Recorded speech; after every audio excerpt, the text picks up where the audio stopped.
welcome back to the show. I'd like to welcome Drew Hynes, comic collector. Welcome to the show, sir. Thanks a lot, Darren. Glad to be here. Drew, tell us about your passion for collecting comic books. How did it start? And tell us all about your collection.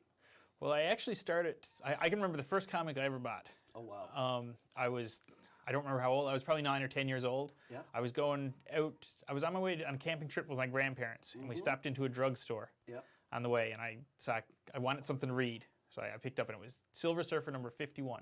Okay. It's the first comic I ever bought. It's nothing special with that comic, but it's the first one in my collection. And I collect it from, when I was younger, I collected for a few years. I stopped when I was in university. Right. And when I got a house of my own, my mother finally got mad and said, "You got your space for your comics now. You got to take them."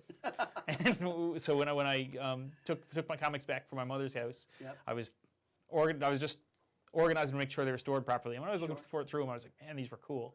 So I started collecting again. Start collecting again. Do you still have the original one you bought, or a copy of it? I do. I still have the original one. You still got the original? It's not in very good condition, but I've still got it.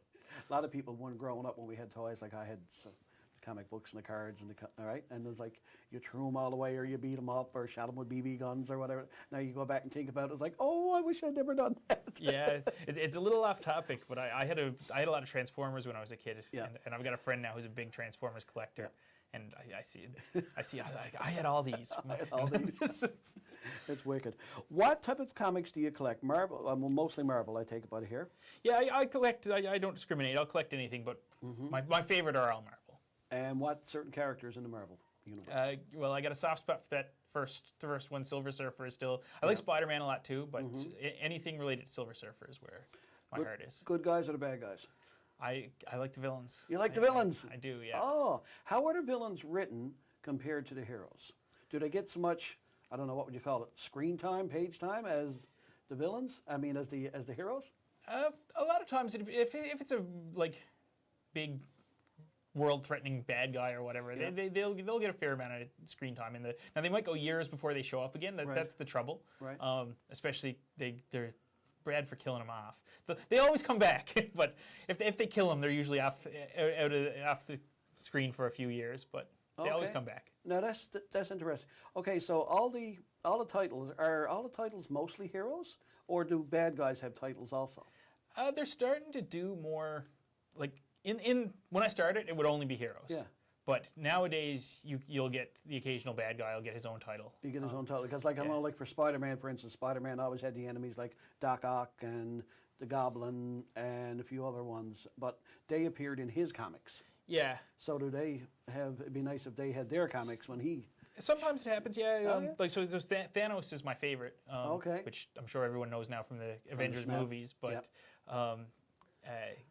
he has several of his own series over the years. They're usually shorter runs. They're not like long. They don't go on for years and years and years or anything. But like self-contained stories.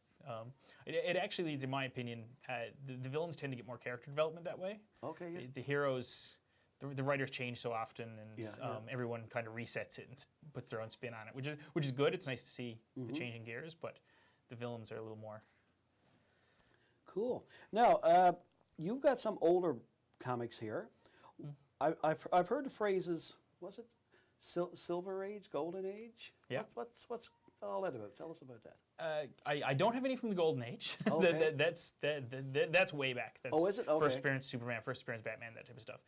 The Silver Age started around 61, 62, around that era, and ran till sometime around. It's not a clearly defined period, but sometime around roughly the end of the 60s. Okay.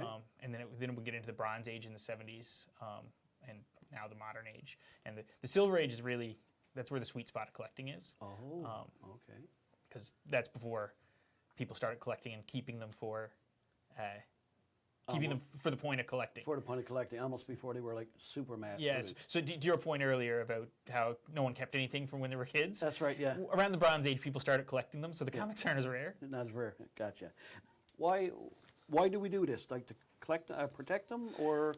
Yeah, it's just a little bit more protection than like I put absolutely everything I've got in a bag and a board. Yeah. But the ones that are a little bit more special, I put in like this I don't know, a little bit harder protection. Sure, yeah.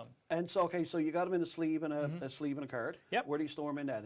Anything special beyond that? No, I built a giant case Yes. out of plywood for my comics. It's so heavy I can only put it in the basement. I can't put it on the second floor of my house. That's cool. And it holds all my collection. That is cool. Now, this one back here is in a special looking case with a 8.0 on it. What's this all about, sir? Okay, so this is a rated comic.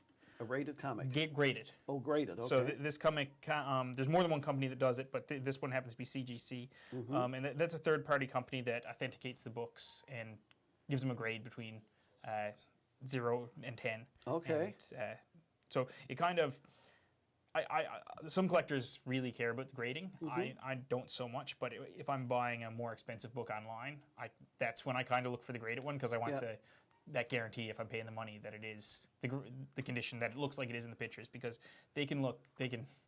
sellers can really make something look a lot better than it is. And once it comes to Newfoundland, it's a bit late. And this one is actually signed by Stan Lee. I actually noticed that little scribble right here by Mr. Stan, yes? Yes, so you'll notice some of my other ones have blue labels. So that's just a regular universal grade, they call it. So that's the regular book. Yep. And the yellow label means it's authenticated. The signature is authenticated. This would have been signed at a convention or something like that, and someone who works with CGC witnessed this book be signed by Stan Lee in order. That's the only way it'll get the. Only way it'll get that. Yeah. So that was actually signed by the man himself, Stan Lee. Stan the man, yeah. That is cool. That is cool. Am I allowed to ask what something like that would be worth, or something like this would be worth? I honestly don't know about this one. My wife gives me a hard time because she says I'm never going to sell anything, so there's no sense talking about the value of it because it's not worth anything if I don't sell it. That's right. So I don't remember what I paid for this one, and I don't know what it's worth. This one is a bit more famous of a comic. Okay. So I'm a little bit more familiar with that. That's one's probably worth $400 or $500, I would think. $400 or $500. Yeah. Oh, okay. So we're going to put that back right there. We're going to make sure that doesn't get hurt or nothing like. Last time I did an interview like that, I actually dropped one, so we won't be doing that this time. All right, that is so cool, sir. Now, so we got a few more here. A few older ones. Fantastic Four, and so Fantastic Four. They had a few movies. They did. Didn't do so well. They weren't very good. What happened? They weren't very good. You'd have to ask questions to someone else of why they weren't very good, but they weren't very good. Very good. So, how big is your collection? How many comics would you say you have? So I've got So I don't know if you're familiar. You store comics in a long box. Comic it's book called. box, yes. They're 2.5 feet long. Yeah. Each one packed in tight. They'll hold between 150 and 200 comics. Yeah. And I've got about 30 of them. 30 boxes. Yeah. I can't even do the math on that. So it's somewhere between 5,000 and 6,000. 5,000 and 6,000 comics. Yeah. So do you also collect the figurines and the action figures and stuff like that? Not so much into action figures. I do have some statues. Okay. I haven't. That's not a focus of mine. So I've got some that I really liked. I tend to display them in my house next to the comic of the like a Spider-Man statue next to one of my favorite Do you Spider-Man rotate comics. your comics out? Like, do you put them on display and then take them down and put other ones up? I'm not really. we recently moved. Okay. So I'm going, as I unpack, I'm like, let's display some different ones. So I'm doing that, but in general, I don't. Perfect. All right, Drew. Well, thanks for coming on the show today and telling us about your comic book collection. No problem. Happy to be here. And we'll be right back after this.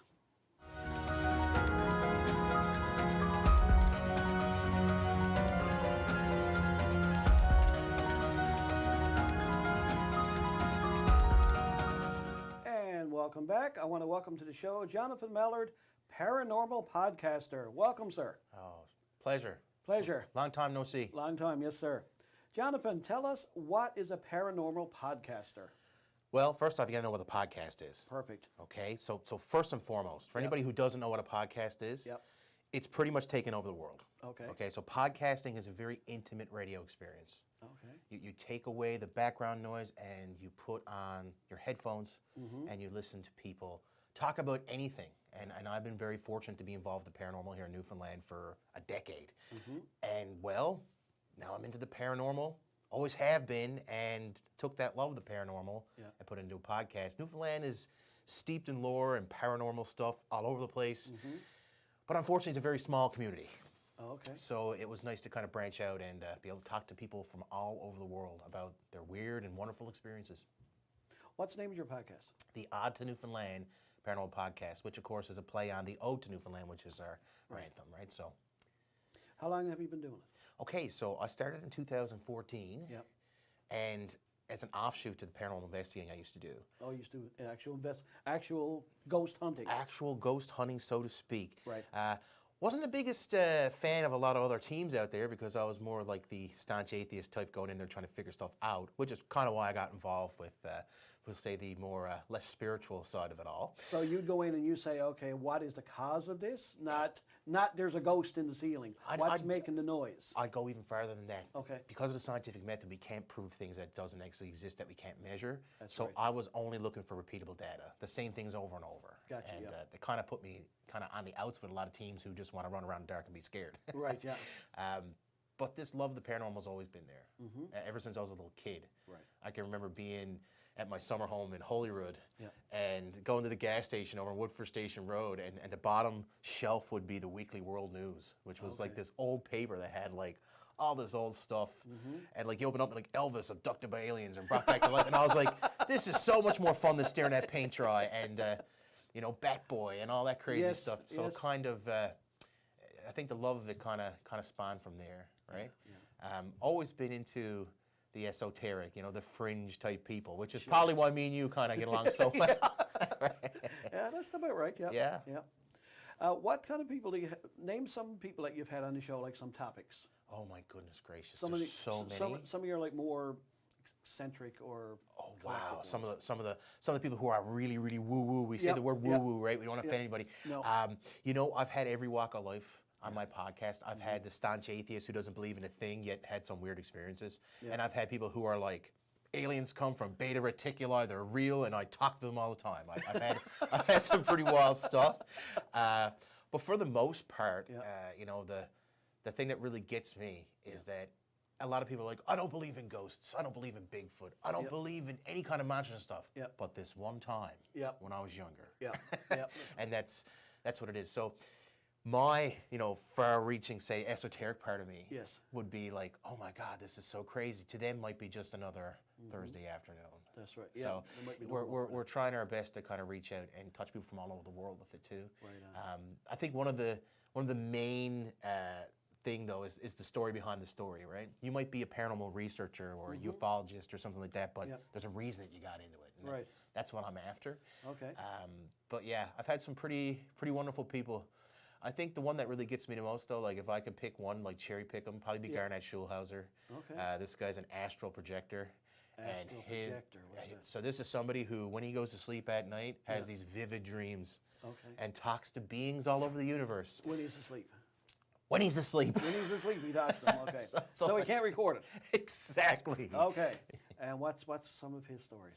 Oh my goodness gracious. I could think of a couple right now, but you know, his ability to go underwater in these dreams and talk to animals and pretty much telling us how horrible we are. You remember that movie Fern Gully? Yes. When we were kids, it's like really old. Okay, Yep. so you know how humans are bad for the Yep, environment? You know, yep. apparently the dolphins think so too. Okay. Oh, So and, just- and they told him this. Yeah, and it's like he's Okay, like, cool. you know, maybe he's got the Jason Momoa can talk to dolphins type thing going on. I don't judge at all. Neither do I. And listen, we're pretty closely related to dolphins apparently. So Yep. let's leave it at that. Yep. Excellent. Now, sir, so how did you get into, go back to the ghost hunting and then into the paranormal podcast? What was your first like, okay, I'm going to get into this ghost hunting. Why? Where did that come from? So let's rewind really far back. Way far back. Way back, 2009. 2000, and this is, oh wow. My dad gets diagnosed with stage 4 renal cancer. Oh, sorry. And they look at us and, you know, we never really got a prognosis, as to speak. We didn't really know how long it was going to be for him. But, you know, looking at other people who've had that disease, it's not looking too good. No, right. So, you know, back then I was a staunch atheist. Not anymore. Just might as well say that right now. There's no way I can be now. I'm very much a spiritual guy. But, you know, when we found out this, it was very devastating. You know, the atheist part of my brain is, oh my God, he's toast. What am I going to do? Just enjoy my time I got with him. But That's right. against all odds, he fought this disease for a very long time. So much so that he was the longest living renal cancer patient for a long time. So what does that got to do with spirituality? He just had really good chemo experience, right? Right. But no, Dad's a very devout Christian. He's Yeah. very, very much into prayer. You know, whether or not, even if you take the religion out of it, I think there's something to mindset and repeating rituals and stuff like Yes, that really, yeah. really helps people. You yourself have been involved in a lot of stuff, even with your training. Like, Yep. it's you get up and you do it every single day. That's right. Right? It's the same thing. It's a mindset, and lo and behold, that was 2009. Yeah. Dad is now the longest living renal cancer patient. Really, I'm pretty sure this side of Nova Scotia. Oh, wow. That's excellent. He's still alive. So he's still with us. He's it's a walking, breathing miracle and a Excellent. contradiction to science, which Yep. is, it opened up my mind well enough so that when an old friend of mine looked at me and said, "Hey man, I'm a paranormal investigator." Yeah. Well, not yet. Not yet, yeah. But I'm an actual real investigator, and I got parabolic mics, and I Right. got a camera and stuff. And it was Yep. just like, why don't you come down with me down to Cape Spear, and That's right. we'll go check this place out. And, Yep. me, I'm still on the fence at that time about Right. any of this stuff. I go down, and we have, surprise, paranormal investigating is very boring. It's very yeah, quiet. yeah. We leave a recorder down there. We go back up into the parking lot for a cigarette at the time. Yep. 5 years quit, thank you very much. Excellent. We're listening to the recording, like, oh my Yeah. God, we got nothing. This is so Sure. lame. And then all of a sudden, bang! You hear a cell door slam. Now, this is before they kind of did Cape Spear, kind of Right, yes, renovated it and yes. stuff. Like, the old cell doors were down there, but everything was locked down. You couldn't right. move them. I think what we caught there was actually what we would call a residual haunting. We caught the sound Mm-hmm. of a cell door slamming down there. And we're talking like 2 o'clock in the morning on a Saturday night down No there. reason for nothing to be No there. one's down there. No. And I was like, oh my God, this is real? Yeah. This actually happened? Yeah. And from then I was hooked. And that's where it kind of took off from there. Wrote a book, Yep. Newfie, EVP, talking about the dead Newfoundland, was a bestseller. Excellent. And Congratulations. yeah, thank you very much. And thank you for giving me the platform back in the day for being able to promote that thing. Because without all you guys, it wouldn't have happened. Right? We're all connected. Oh, everybody is in Yeah. this little community here in the province. Yep. I Now, know. Jonathan, I got to say, I want to. How can someone contact you on your paranormal podcast if you want to get in contact with Oh, you? there's so many different ways. All right, spit it I'll out. throw it out there right off the bat. Yep. My personal email, and I don't mind giving out to you Give guys. it out, sir. JONC Mallard. Yep. JONCMALLARD at hotmail.com. Reach out to me if you're into something strange. I've had cosplayers on my, Sure. and I love anybody who's involved with something other than normal day-to-day life. Yep, I will yep. have on my podcast. Doesn't have to be ghosts. No. If you got a ghost story though, it's a bonus. There you go. You can also reach me really anywhere. Podbean is where the podcast emanates from. Okay. But I'm everywhere if you guys Everywhere. want to listen. It's in every podcast filter, They'll everywhere. find you everywhere. Oh, God, yeah. Excellent. All right, Jonathan Mallard, paranormal podcaster. Name of the podcast again? The Odd to Newfoundland Paranormal Podcast. All right, sir. Thank you for being on the show today. Oh, my pleasure. Thank you. And we'll be right back after this.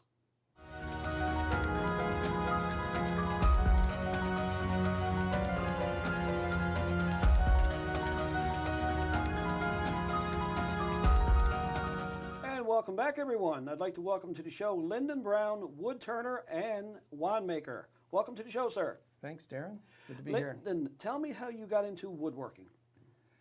I got into woodworking as a means of stress relief, actually. Okay. And at the time I started, about 25 years ago, I had a really stressful job. Oh, okay. And it was a great hobby to take up because you can make things by destroying things. So Okay, you take- explain that. you can take a piece of wood Yeah. and just let the chips fly everywhere, and there's some satisfaction in that. Yeah. But if you end up with something that is either useful or beautiful, Yeah. then there's extra satisfaction in that. And I started out really doing some pretty rough stuff, and eventually got into making things like bowls, vases, goblets, pens, and all kinds of other stuff. And there's no limit to what you can do when you're working with wood. How do you decide on what you're going to make? Do you just have like a piece of wood and say, I'm going to make something out of this? Or do you have something like planned, like, okay, I want to make bowls today, so I got to get certain, what's the process? Well, that's an interesting question because the process sometimes has an end in sight and sometimes it doesn't. Okay. And other artists will tell you if they're working with a raw material like marble, they will, what you're doing is you're releasing the image or the object that's in there. So you're taking away everything that's not what the final result is. Yep. So some people talk about the spirit Oh, nice. in the wood or the Yep, spirit yep. in the marble. And what you're doing is you're taking that away to see what's in there. And that's certainly can be an evolution of what you're doing. You start out thinking you're going to do one thing and Yep. it becomes something else. And about half the time you have a definite end result in mind and you can go there as well. So you're almost like a sculptor. Very much like a sculptor. You don't know Yep. what's there Yep. until you start taking away the Until you pieces start- that aren't supposed to be there. That's right, exactly. That is Yeah. amazing. Now, what kind of tools do you have? Because you said you've made bowls, and goblets, and pens. Like, There are literally hundreds of different kinds of chisels. They're called chisels, okay, of various sizes. Some are quite small, some are quite large, depending on the type of work that you're doing. yeah, And there's other kinds of tools that come into play as well, different types of sanding. Dremel tool comes into play for certain types of things.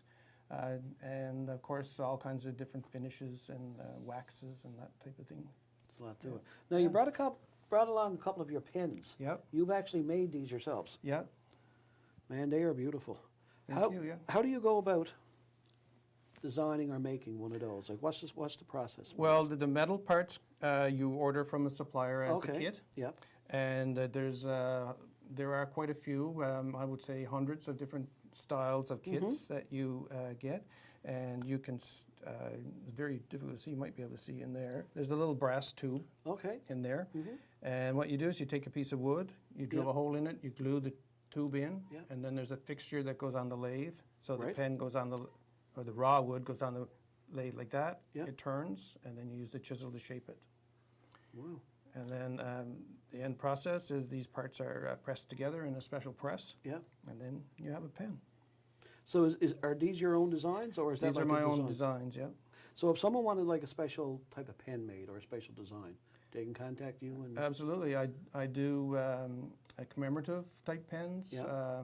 I do pens from like had an order from a lady who had a tree cut down in her yard, but Yes. it had some significance to her. Yeah. Grandpa's apple tree. nice. So I did some pens and some pen holders and Yeah. cups and out of that for her.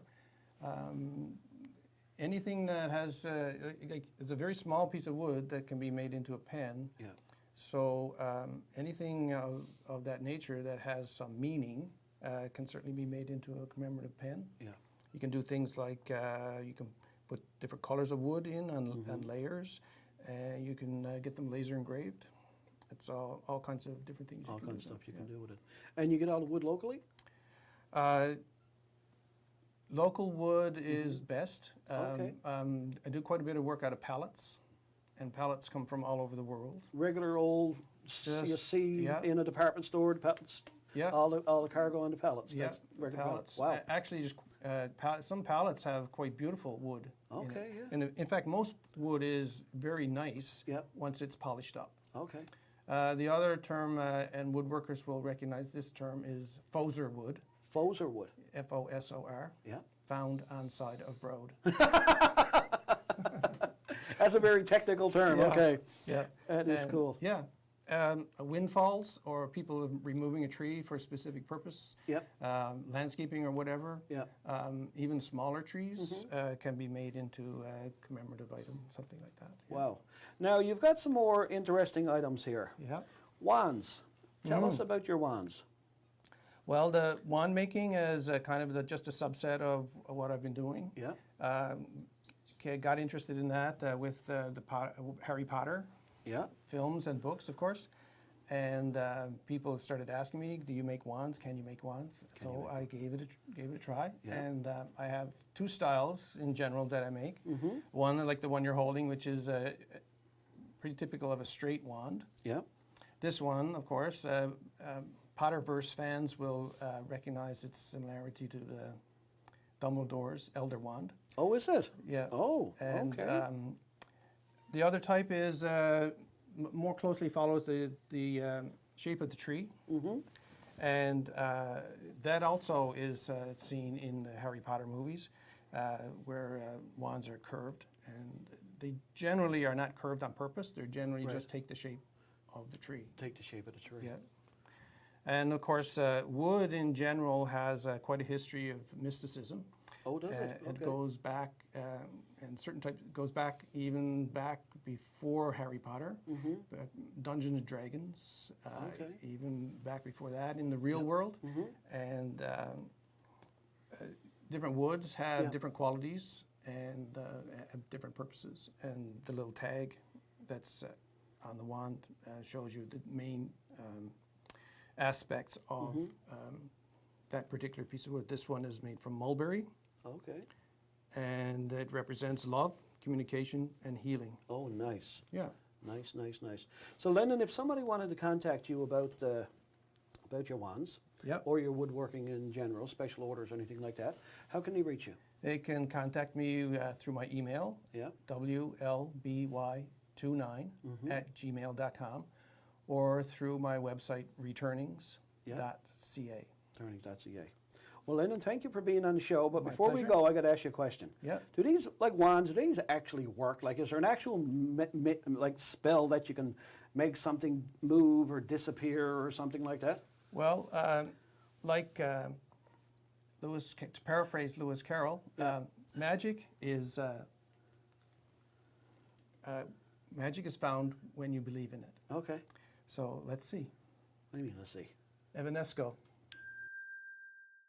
Where am I? What's going on? Lyndon? Oh, all right. Oh, Lyndon's gone. Okay. Well, I guess that's it for this episode. I'll see you again next time. Whew, I'm all in one piece.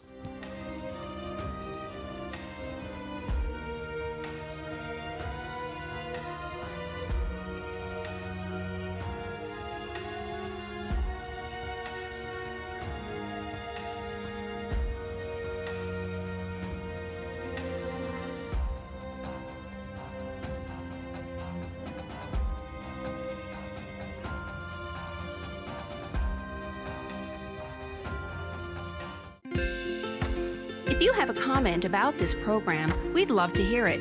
Email or call us, or send us your feedback through social media. This is Rogers TV.